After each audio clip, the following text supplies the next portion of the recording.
Hey, what's up guys? Here's a new feature with Google Chrome wherein you go ahead and right-click one of the active tabs here and then right-click that one, add tab to new split view. Once you click this one, it's going to check the active tabs that you have here, select which one you want to have in one view with the other tab. So I'm going to select this one and then I have two tabs in one view.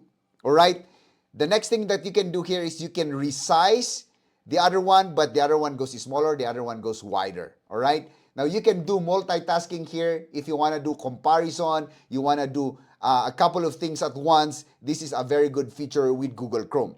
Now, the downside here, guys, is that you only have two tabs in one view. Hopefully, the next update would allow you to add more tabs in one view.